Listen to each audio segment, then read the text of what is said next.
24 में आपका स्वागत है। मैं हूं आपके साथ संचिता शुक्ला। बुलेटिन की शुरुआत करेंगे। कोरोना काल में कुछ ऐसे शिक्षक रहे जो अपने कर्तव्यों के पालन के लिए नए कीर्तिमान स्थापित कर रहे हैं। ये वो शिक्षक हैं जो न केवल अपने बच्चों के भविष्य की राह सुरक्षित कर रहे हैं, बल्कि कोरोना महामारी के बीच अपने सार्थक उपायों से लाखों शिक्षकों के लिए मिसाल भी बने हैं। रीता मंडल रायपुर के पीजी उमाठे हायर सेकेंडरी स्कूल की शिक्षिका हैं। एक रिपोर्ट देखिए और उनके बारे में जानिए।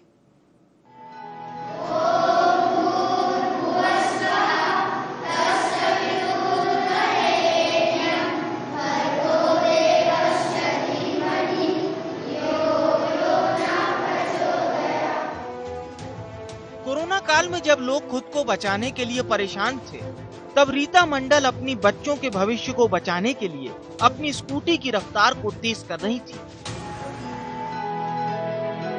स्कूटी पर सवार होकर पीछे पेटी में पढ़ने लिखने की सामग्री लेकर चलना अब इनकी पहचान सी बन गई है। कोरोना संक्रमण के कारण स्कूल नहीं लग रहे थे, लेकिन शिक्षिका रीता मंडल बच्चों को पढ़ाने के लिए अपनी स्कूटी पर एक पेटी लेकर घूम रही थी। वह छोटी छोटी चीजें पेटी में लेकर चलती थी। बच्चे उन्हें प्यार से पेटी वाली दीदी बुलाते हैं। गत वर्ष जब मैं क्योंकि बच्चों के पास स्मार्टफोन की सुविधा नहीं थी, इसीलिए हमने मोहल्ला कक्षाओं की शुरुआत की। और समस्या यह आ रही थी कि मोहल्ला कक्षा में हर कक्षा के बच्चे वहां पर आते थे, चाहे वो चौथी, पांचवी, छठवीं, सातवीं, आठवीं, और एक ही स्थान पे इतने सारे बच्चों को, अलग अलग कक्षाओं के बच्चों को, अलग अलग स्तर के बच्चों को एक साथ एक ही शिक्षक के द्वारा पढ़ाना बहुत ही मुश्किल हो रहा था। तो इसलिए मैंने सोचा कि क्यों ना मैं इन्हें गतिविधियों के माध्यम से पढ़ाऊं। और जब मैं गतिविधियां कराने वहां जाती थी अपने मोहल्ला कक्षा में, तब ये परेशानियां आती थी कि बच्चों के पास जो मूलभूत सामग्रियां हैं गतिविधि को करने के लिए, जैसे चार्ट पेपर, कलर पेंसिल, कैंची, गोंद, ये सब भी उनके पास नहीं होते थे। तो मुझे बहुत ही बुरा लगता था कि बच्चे गतिविधियां कर नहीं पा रहे हैं। एक ही कैंची को लेकर सभी बच्चे लड़ाई करते थे।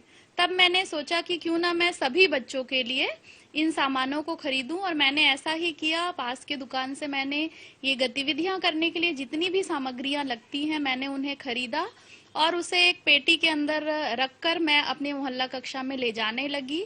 और बच्चे खुशी से अपनी पसंद का पेपर चुन के, अपनी पसंद का कागज और अपनी पसंद के रंग चुनकर जब गतिविधियां करने लगे, तो बच्चों की जो गतिविधियां हैं वो बहुत ही सार्थक सिद्ध हुई और वे पढ़ाई को बहुत अच्छे से करने लगे।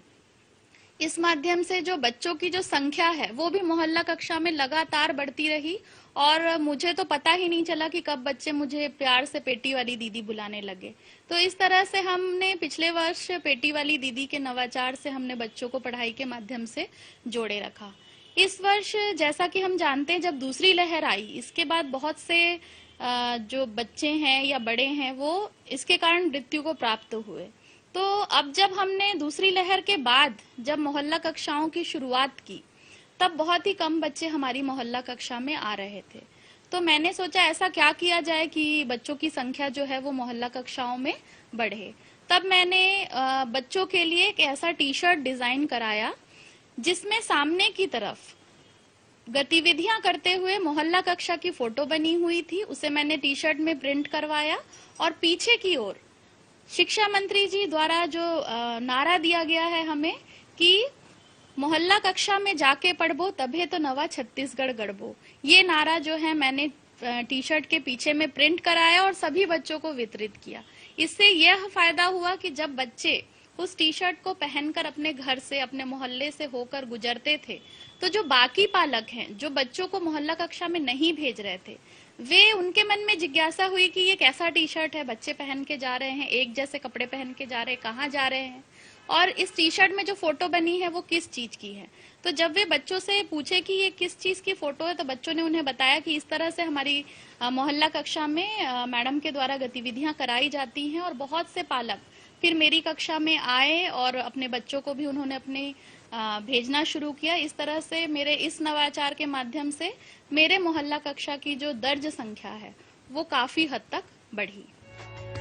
रीता मंडल ने कई ऐसे बच्चे जिनके पास मोबाइल नहीं थे, उन्हें मोबाइल खरीद कर भी दिए। इसके अलावा QR कोड के माध्यम से स्कैन करके भी बच्चों को पढ़ाने का प्रयास किया। तो ये जो है ना, ये इसको QR कोड बोलते हैं, और QR आपको अपने मोबाइल से स्कैन करना है। जैसे ही आप स्कैन करेंगे तो ये जो टॉपिक सब्जेक्ट एवं मिल जाएगा, उसका वीडियो खुल जाएगा, आपको उससे पढ़ाई करना है। यदि उस टॉपिक में आपको कुछ भी डाउट आता है तो आप इस फोन नंबर पर फोन करके।